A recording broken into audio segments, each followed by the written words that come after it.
हम सब ने कभी न कभी गलती से किताबों को पाँव लगा दिया होगा या गलती से पाँव किताबों को लग गए होंगे और फिर तुरंत उसे उठाकर हमने उस पुस्तक को अपने माथे से लगाया होगा। पर ऐसा क्यों?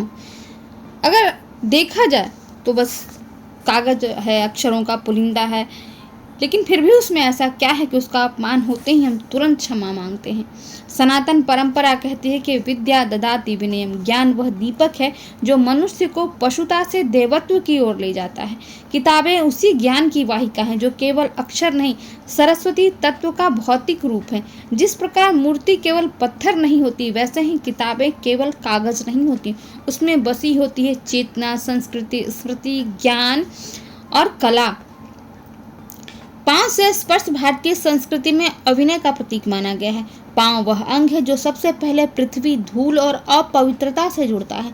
जब हम किताब को पाँव से छूते हैं, चाहे अनजाने में ही सही, तो वह हमारी श्रद्धा की असावधानी को दर्शाता है। इसलिए हम तुरंत झुकते हैं, किताब को उठाते हैं और उसे माथे से लगाकर क्षमा मांगते हैं, क्योंकि यह केवल शिष्टाचार नहीं, यह आत्मा की क्षमा याचना है। गुरुकुल परंपरा में विद्यार्थी जब पहली बार लेखन सीखता है तो पहले भूमि पर हल्दी चंदन से अक्षर बनाकर वहीं पर सरस्वती की पूजा होती थी। अ से अहंकार नहीं, अ से आदर शुरू होता था। इसलिए वहाँ किताबें फर्श पर रखी ही नहीं जाती थीं, बल्कि चटाई या चौरंग पर रखकर पढ़ी जाती थी। आज सब डिजिटल हो गया है। हम किताबों को फाइल समझते हैं, ज्ञान को डाउनलोड करते हैं, लेकिन आदर वह कहीं पीछे छूट गया है। पाँव से किताब छूने पर क्षमा मांगना आत्मा को नम्र बनाना है।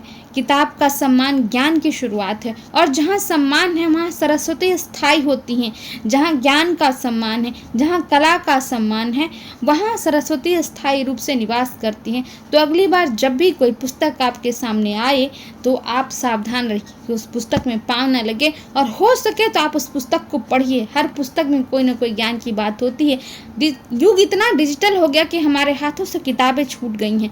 हमने किताबों को पढ़ना ही छोड़ दिया है। अलमारी में किताबें सजी हुई हैं, हम मोबाइल पे ढूंढ लेते हैं कि कौन सी पुस्तक अवेलेबल है, चलो मोबाइल में ही पढ़ लेते हैं। नहीं, कभी कभी पुस्तकों को आप निकालिए, धूल झाड़िए और उन पुस्तकों को भी पढ़िए। अब सब कुछ अर्थ प्रधान हो गया है। किताबें इसलिए पढ़ी जा रही हैं ताकि हम दो पैसे कमा सकें। पहले ऐसा नहीं था। किताबें ज्ञान के लिए पढ़ी जाती हैं, तो ज्ञान के लिए आप अपनी पुस्तकों से लगाव कीजिए, प्रेम कीजिए। और वीडियो अच्छा लगे तो लाइक, शेयर, सब्सक्राइब अवश्य कीजिए।